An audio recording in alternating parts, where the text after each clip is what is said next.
So good evening, everyone. It's wonderful to have this group of women here to talk about women's leadership and the labyrinth, actually, the leadership labyrinth that we all have to go through.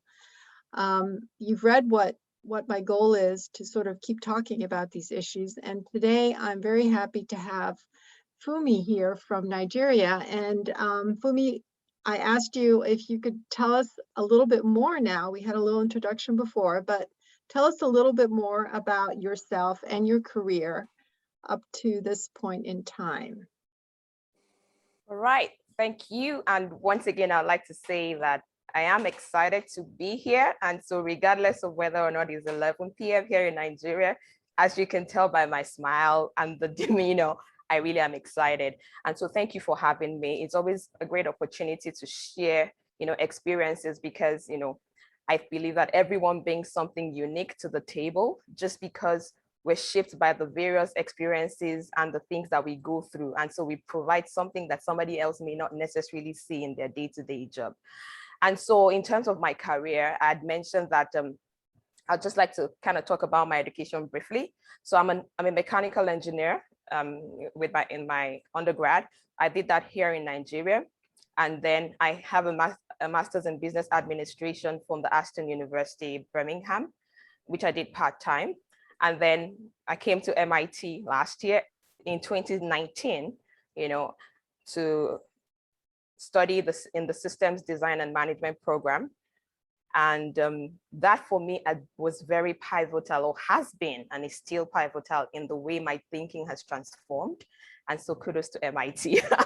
And right now I'm currently doing a part-time master doctorate of business administration at the University of Manchester, UK. So yes, I'm a serial learner. I love to learn and I like to, keep improving myself. So back to the career part. I have about 14 years plus experience in the energy industry, and I've worked largely in the engineering and strategy functions. And so as an engineer, very early in my career, I did the core engineering roles, facilities engineering, process engineering. As a process engineer, as a young engineer, I was supporting some of our offshore, operations out in the field. I had to go out to the field, troubleshoot some of their process issues, provide inputs into the optimization of those plants. And so I then moved into project type roles, project controls coordinator, managing the budget for our projects, major capital projects. And then I worked in a role called assurance interface and risk.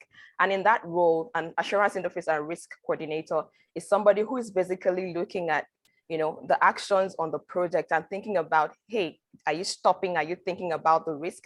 Are you thinking about the connections on this really big engineering project? So I didn't mention that, on that project, it was, a major capital project that was over $1 billion. There were two of them running concurrently in the same team. And so it was an execution phase when I joined them. And so the reason I go through some of this is because it's going to set the background for some of the unique perspectives I'm going to talk about when it comes to leadership, having seen the journey I've been on. And so I also worked in as a project engineer, and then I moved into people development. And so in that capacity, I was working to support the leadership of my function to sort of think through how we could better help people's career, by matching their talent needs or talent gaps, either through trainings, on-the-job assignments, or just lunch and learns, and any avenue for them to learn. And so that was, my experience in people development. And so lastly, I kind of moved into digital. And so my experience here at MIT was as part of a program from my organization, where a couple of us were sent out into MIT to just go see how the learnings from the program could better help us on our journey, of digital transformation in the organization. And so there were about 16 of us that came, but of the 16, I think I was the only one that came literally out of Nigeria to the US. Because it was, on the short notice. But since then, we've had a bit more other people join the program. And after I've left MIT, I've been back in my organization in a strategy function. So currently as a leading performance advisor and digital advisor, I work with the leadership of my organization here in Nigeria to take, a new performance improvement initiative that the organization is deploying and trying to make meaning of it for us in Nigeria. Thinking about processes, mapping the value chain in my organization, deploying certain behaviors, expectations, leadership, pretty much operationalizing that concept. And so it's been a journey of engineering through people, projects, and through strategy. I also am a certified, facilitator. So I've always been in sessions where I'd work with leaders of different functions to, go through their strategies for the year and, determine the plans and things they want to put in place to ensure that they deliver their goals for the year.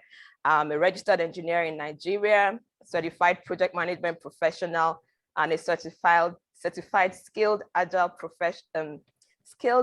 framework 5 product owner and product manager. So that probably sounded like I kept reeling it out, but I was just trying to walk you through what my 14 years journey has been, because some of those are going to be the examples I draw upon to talk about some of the things I'll be talking about today. Great, Fumi. So now we're going to do a little more theoretical discussion. I'm going to ask Fumi, what is your definition of great leadership? And do you have a different definition of great leadership for women and men? All right, so thank you. Very, very important question, because that's why we're here. And I like to put on my system thinking hat when I define great leadership. In system thinking, we break down every conversation to the solution neutral definition. If there wasn't any context, what does this really mean? And so for me, I give this a really, serious thought. And I've realized that there's so many definitions out there, about leadership. This has been a topic that's, there's always conversations about leadership. But ultimately for me, I would define leadership as your ability to see it ahead of others, tell it, communicate it to others in a way that you're able to inspire them to go on that journey with you.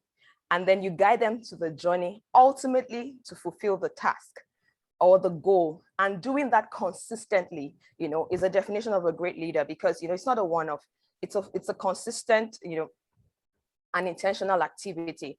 Now, I also think that a great leader has a great sense of why.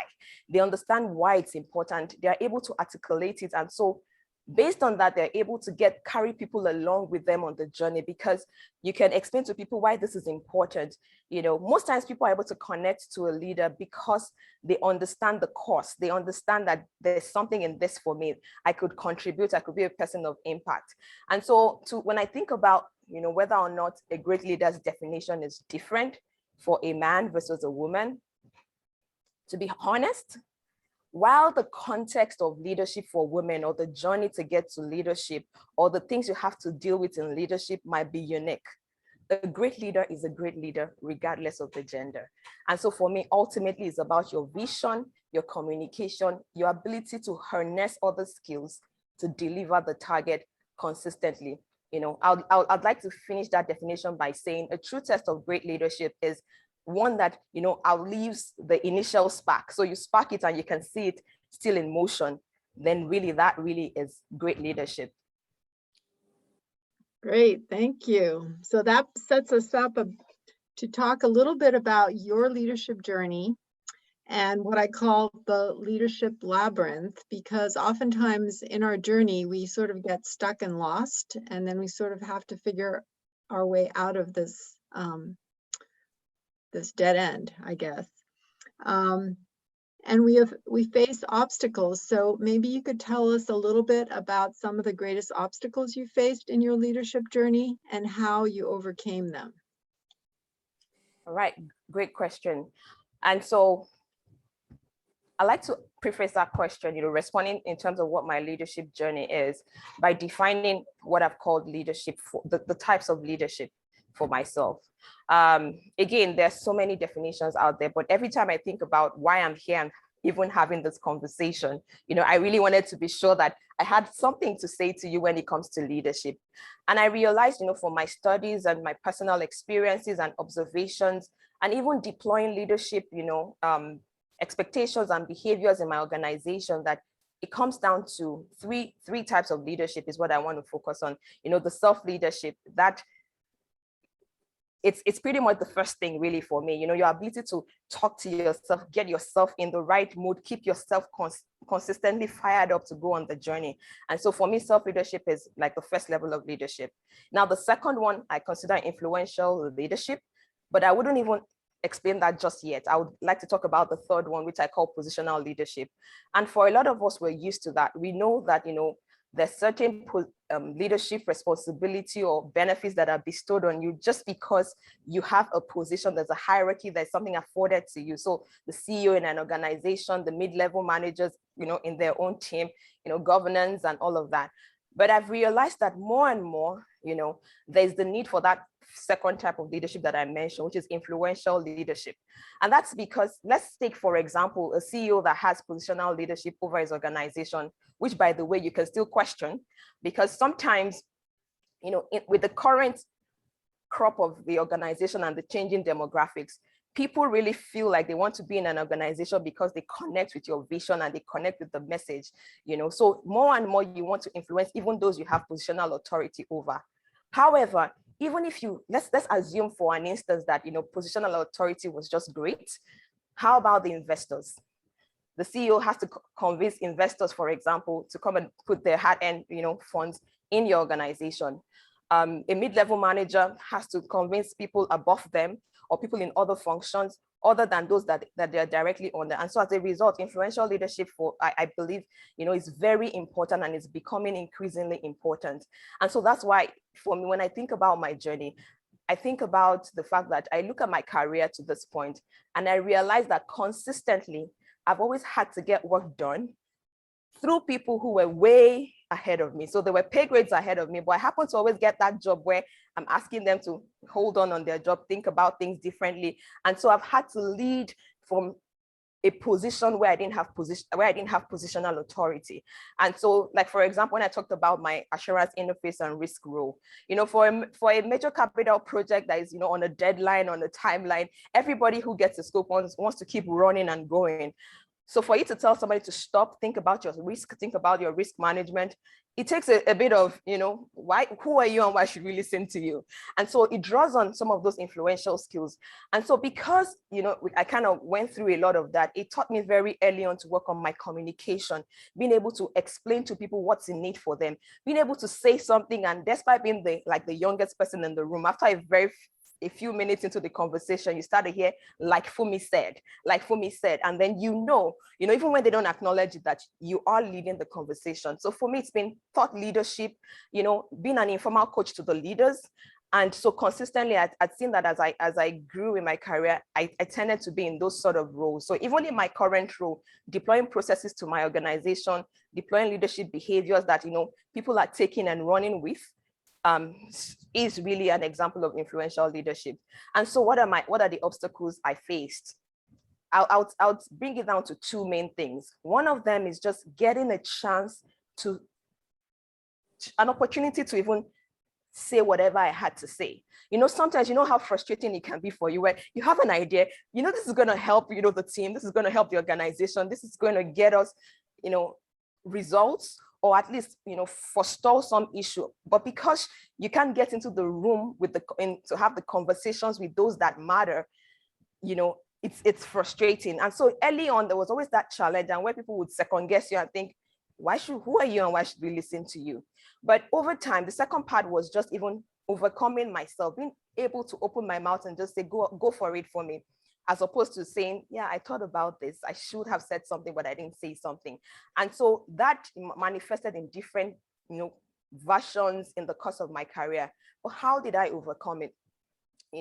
I like to say that one of the things I tried to do was ensuring that I know my onions, in that I understand the unique perspectives that I bring to the team. I understand why, what I'm saying makes sense for the team.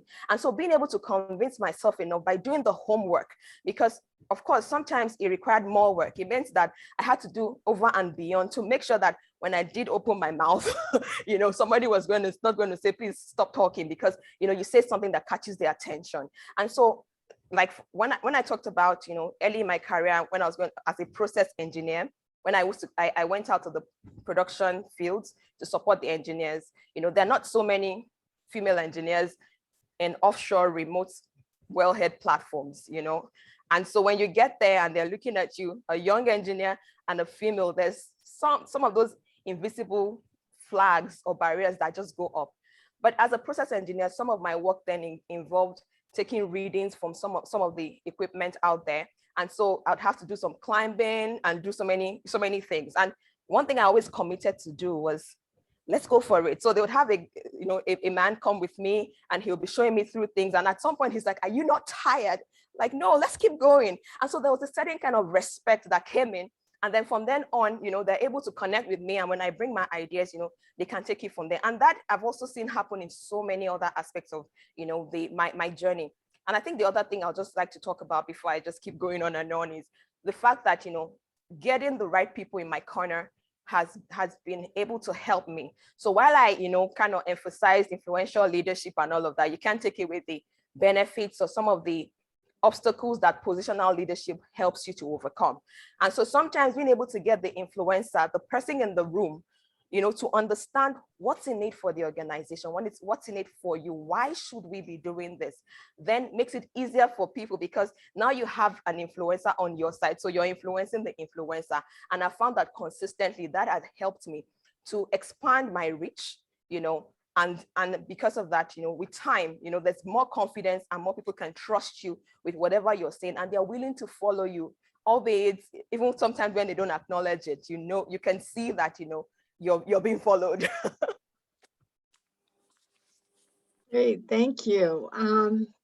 So what do you consider your greatest accomplishment so far and why?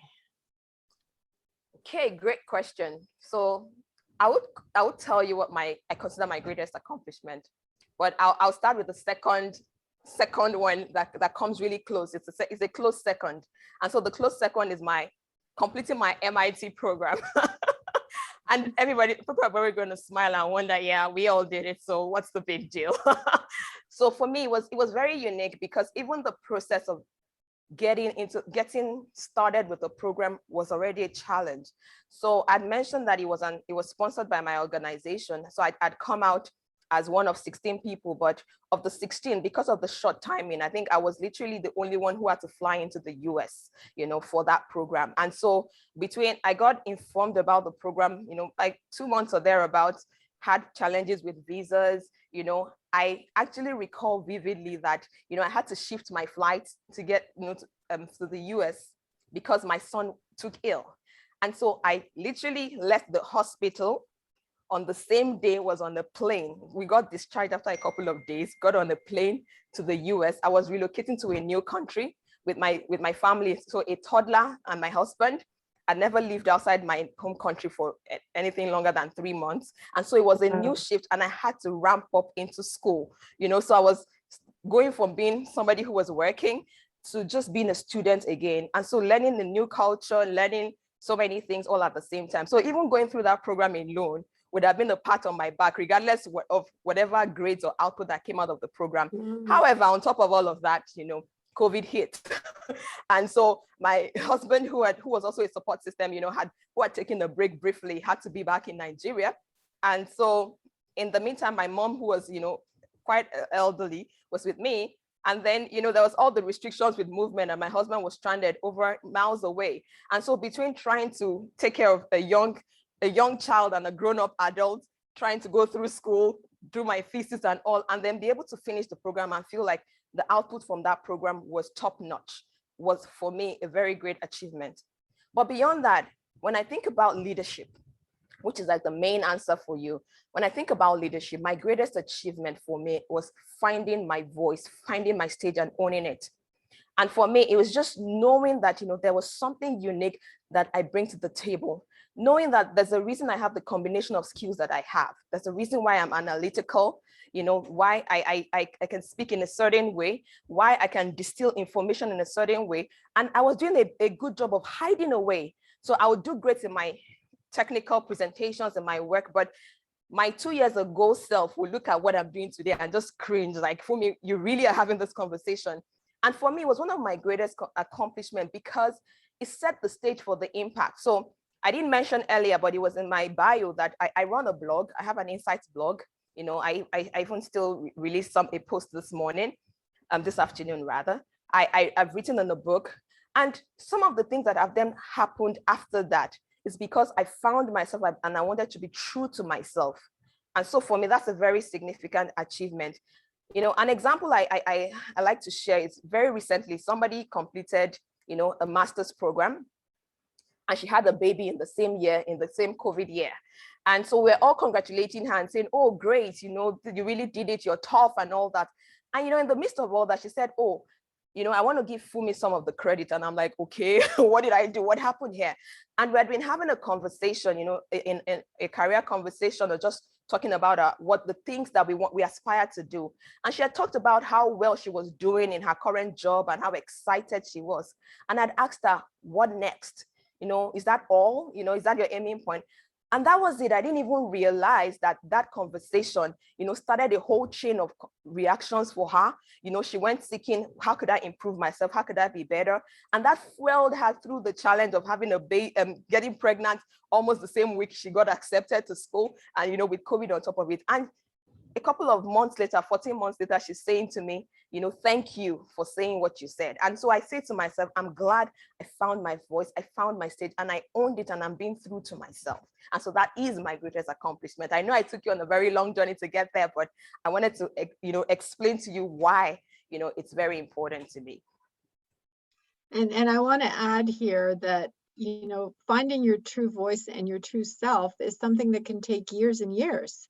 But if you do accomplish that, there's a great quote that a friend of mine shared with me. It's by a musician named Thelonious Monk. A genius is the one most like himself or herself. So I just thought that was so cool, because when you're fully yourself, then you can be your best. Exactly. So, Absolutely. so I think we're coming to my last question for you, and then I'm going to open it up to the audience, is what advice would you give to other women in STEM about their leadership journey? All right, so great question. Absolutely. And I think that's part of the reasons why we're having this conversation. And when I think about, you know, talking to, you know, STEM women, when I think about my journey of being in you know, in a field where there are not so many women, and how that impacts, you know, my ability to contribute or make a difference. One of the first things I would say, and I'd said this in the book that I contributed a professional biography into, you know, there's a young lady who was trying to, who released the book to help mentor, you know, fellow young engineers to at least understand, see perspectives from others in the industry and be able to sort of chart their own course. And what did I say in there? I said, you know, you need to fit in, not blend in. And when I say that, I want to qualify that, because, you know, I've heard a lot of places where they say, oh, you stand out, you don't fit in. And I realized that as a leader, we just talked about you inspiring people, going on the journey, getting people with you. So it's a team effort. You cannot afford not to be a part of a cohesive whole. However, you can be a part of that cohesive whole in more than one ways. And so when I think about the analogy that comes to mind from when I say fitting, don't blend in, is I think about a puzzle. Right? So in a puzzle, every piece is unique. And so without that piece, you cannot complete the picture. You cannot shift another a piece into that, you know, into that puzzle space. Everyone has their space and what they're doing on that puzzle. And so as a woman in STEM, it's an opportunity. Every job assignment, every collaboration, every time you get a chance to just open your mouth and speak, it's an opportunity to provide a unique perspective, to bring something to the table. Now, when I say blending in, what's the alternative? Think about a smoothie. If I took a little strawberry and I put it in a smoothie of green, it will literally disappear into it, right? It will take a trained person to be able to really see that, oh, there might be a strawberry in there. And sometimes, because, you know, we're in practices that have been there, male dominated for so long, we don't want to rock the boat. You just want to be there. So I would say that, you know, you don't have to rock the boat. You should fit in, but you should come with your whole self to work.